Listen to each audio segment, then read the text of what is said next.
Hi, I'm Dennis Brock, and this is my creation, the Magiscope, and this is the third in a series of little service videos for commonly found things that you need to learn. If the clamp is too tight, this is the clamp by the way, if it's too stiff or too loose where it falls through by itself, it needs adjustment. Now if it falls through by itself, it's simply a matter of pushing these corners in until it gets tight enough.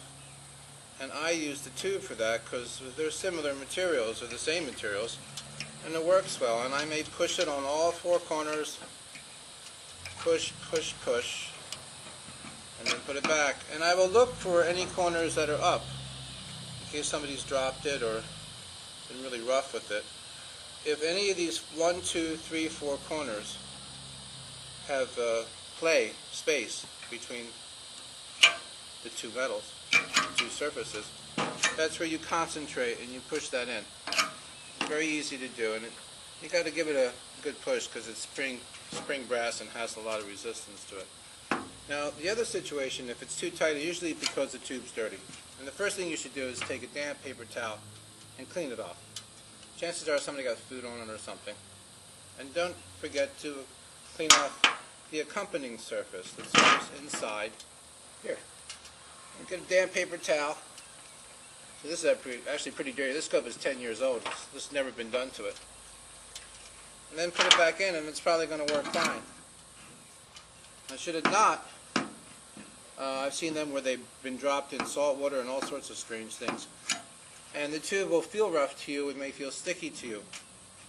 And so if you need to do something more than just clean it off with a damp paper towel, that's where steel wool comes in, and this is very handy stuff to have for a lot of uses. It's got many uses in science experiments too, but can't get into that now.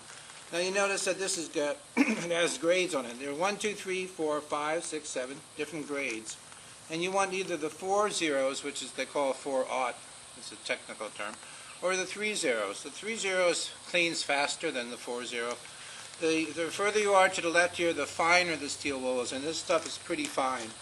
So this is the 3/0, or the 3/0, and it looks like a normal Brillo pad, but it doesn't have any soap in it. You don't really want the soap, and you don't want it as rough as a regular Brillo pad. This is very fine stuff. So I will take it, and it separates very nicely along its grain, which is basically just like that. And I'll take my eyepiece straight out to avoid hitting it. And I don't want to get this dust in the tube, so I will turn the tube downward.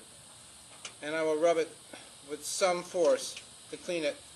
Work around the little rivet if you have one on your scope. Some of them, or earlier ones, don't even have it. Clean it off, especially in the center where it rubs along the clamp. See, this is actually getting shiny now. And it'll get a nice sheen to it.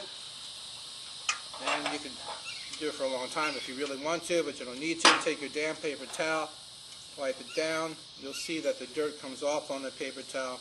Switch it to a nice cleaner spot, rub it again.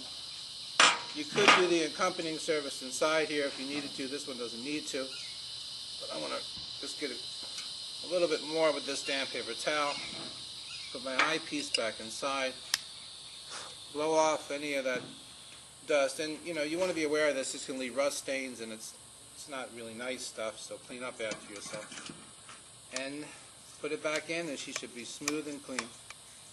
So mostly the problem with the sticky tubes is the fact that it needs to have the tube cleaned off. You could use regular brass cleaner, but you don't need to. Steel wool works fine, and it has 1,000 uses.